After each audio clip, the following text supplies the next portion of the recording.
Hello everyone, back to the clay studio. Today we are going to do a little exercise, a little workshop on making a mugs.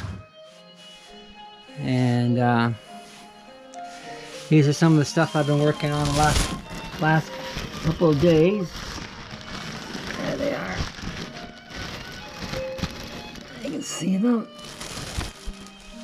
Today we're gonna sort of make one of these little mugs here, and it ain't too hard. You start off with a piece of clay about like this, and you wedge it. I don't know if anybody's done any wedging in the clay, but you kind of press it down like this, like so, and I do it 100 times. Now there's a method to my madness. What you want to do is you want to get all the molecules to sort of come together. Clay, when it's in the ground, is like this, but when you put pressure on it, the molecules start to come together and they sort of lay flat. And it transfers all the moisture in the body of the clay, so you don't get any tension in the clay. And that's tension in the clay when it's when you make something, and you create tension in the clay. And what happens is if you wedge your clay well, you release the tension in the clay, and it won't. Clay's not stressed, and you won't get cracks, and your work won't fall apart in the kiln. So you do this. I do this 100 times. I press on it, twist, press, twist, press, twist. This is a rather small piece, but you can work with a larger piece.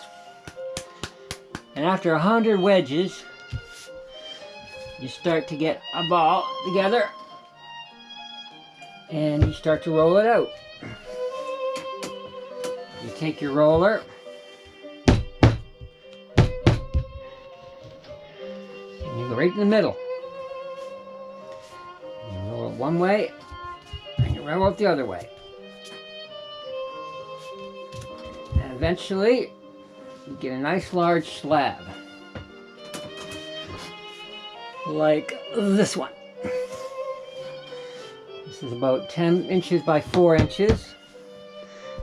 And that's a good sized slab there. You want it pretty thin. So what you do is you put up your guide posts here, and you run your roller over top, and that'll make it all uniform thickness, so you have a proper slab. And after that, you cut out, you get your ruler, and you cut out 4 inches by 10. And that gives you a proper slab, and it's a proper shape. Now, you always got to have your coffee with you, because you need a sip of coffee. That's a good Maxwell House. Alright, now the next step,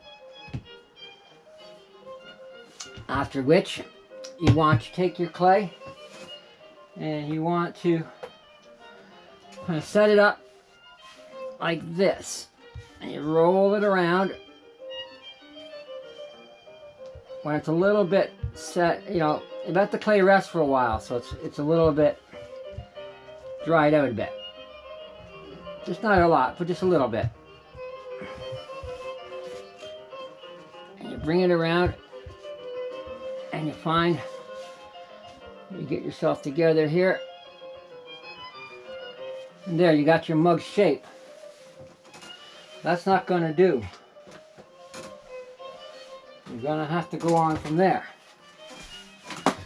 You get your knife, like a fine knife, and you lay it flat like this, and you cut this here angle right on a 45.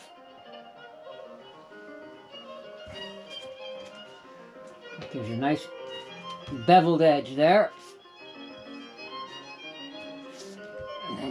around. And you do it on this side. You get a nice beveled edge. And you cut it on a 45, just like this. It's easier to lay it flat and do it like this. You hold on to these pieces because they'll become unnecessary for later. Now, if your clay looks like it's getting cracked, or if it's starting to dry out a bit, get your spray bottle out and you give it a little whack with the water, and that gets some of the imperfections out. Here you go. Now you got your slab. You can use these sticks to keep your edges straight, or not, but it's good to keep your edges straight. Now from there, your next step is quite simple. You pick your clay up and you make a circle out of it. I'll show you what we got going here. You see how this will match that, and it will seamlessly, there won't even be a seam in it, it'll be perfectly when you put it together. And I'll show you how you join it together.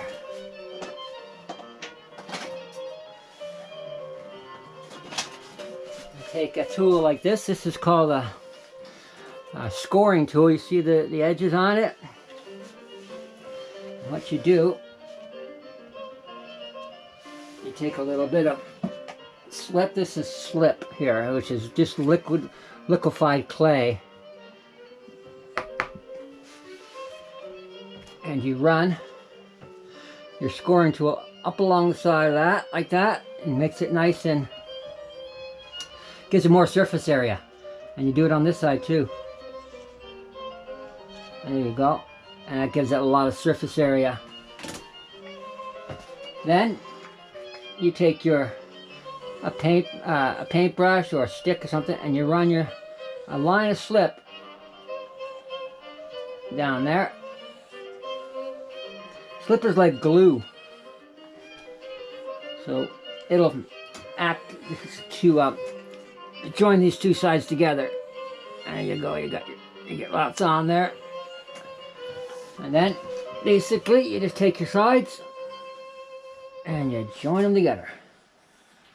Just kind of gently press them. And there you go, they're together. And they'll start to stick more firmly now. And because you beveled it, there's basically almost seamless. The clay comes together so nicely. You have no seam. But what you want to do, ultimately, is take your knife, which I've misplaced. I'll find right now. I don't know what I do with a knife.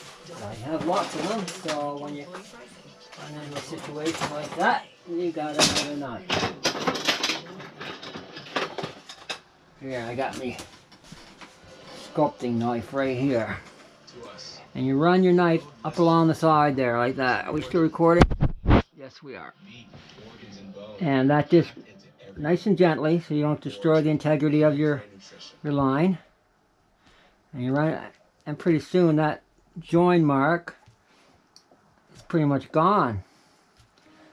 Now, if by chance you have not joined that together in a good, proper fashion, and there's still a mark, this is a way you can get around joint. You can make your joint a little bit more sturdier. You run a little trench up the line where your clay joined together, and get it pretty deep. And remember those pieces we cut off earlier? Well, you roll them into a ball, into a dowel, a coil, you might call it. Pretty thin. So, I'm still recording here, yeah. And you run it thin, and you're going to put it right in that trench. First though, you're going to make it nice and wet with your spray bottle. Spray it really good and let it sit for a second. While that's going down, you can think about your base.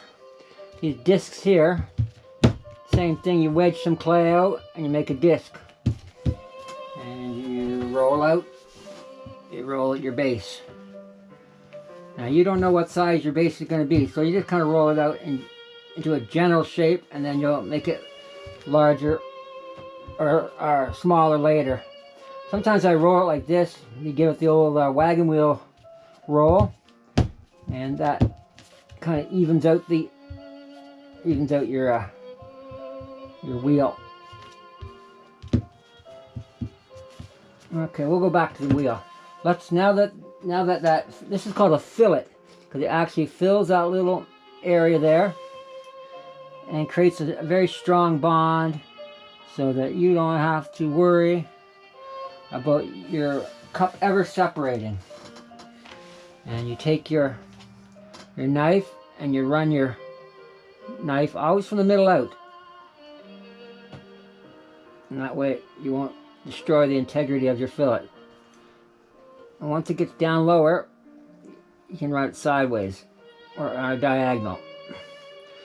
Now, for clays that are hard to join together, or clay that's a little bit dry, this works so good. Really, it really works so good. It really puts the clay together. It's never going to crack. It's not going to crack in the kiln. It's there forever now. It's pretty much that seam will be gone. You keep on running your knife over it, and eventually the seam will be absolutely disappeared. And you go along the top too. And you can put a fillet in the inside too if you want. If you feel like your joint isn't very good, you can put a fillet in the inside too. But it's not necessary, I don't think. 9 times out of 10, according to the kind of clay body you're working with, you won't have to put a fillet in the inside. See, the inside's fairly, it's almost seamless. I don't even see in there very well, but it's almost seamless where where the joint is. Now the next step is kind of a fun part. You don't want your mug to be absolutely straight up and down. Nothing wrong with a straight up and down mug. But if you want some, like for instance, if you want in this mug here,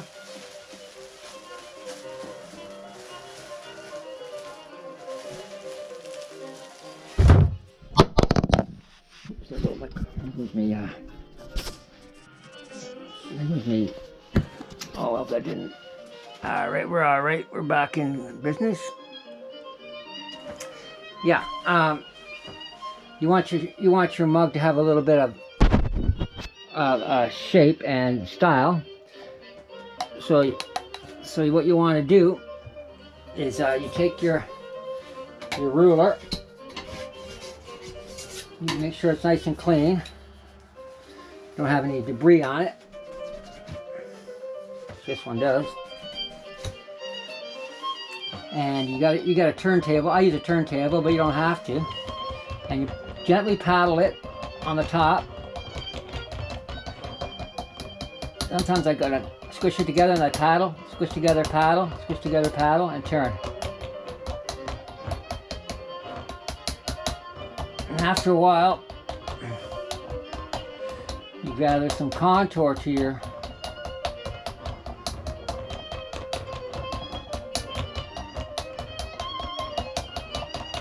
You see how it's starting to turn over now a bit? You can hit it on top a bit and come down on it a little bit.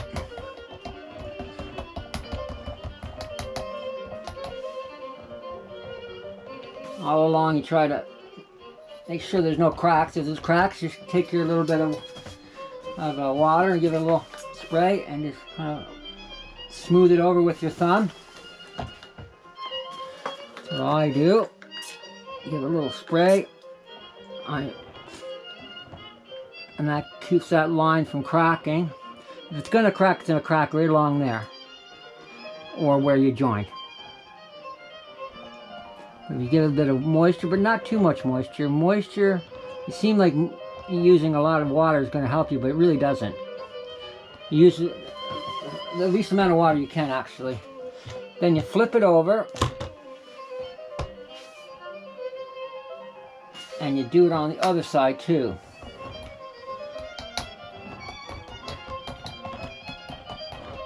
Just like that. Now, it seems a little awkward at first, but to tell you the truth, it comes along pretty quickly. This is an ancient style, I guess. Moroccans and North American Indians and the South American Indians, they all used a form of paddling to shape their ceramics. I think even the Egyptians used a form of paddling. The wheel that we have common today is invented probably, I don't know, around the Renaissance time, I suppose. But I'm not even absolutely sure. But you start to get a shape going here. So one side and you come back on the other side. Like such. And after a while you get yourself a nice shape.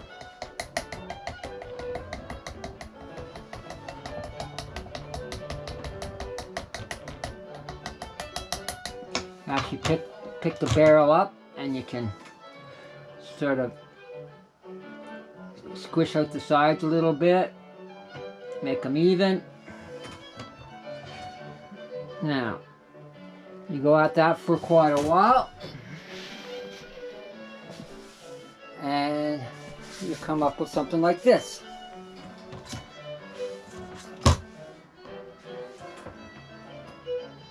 I'll finish that other one off later.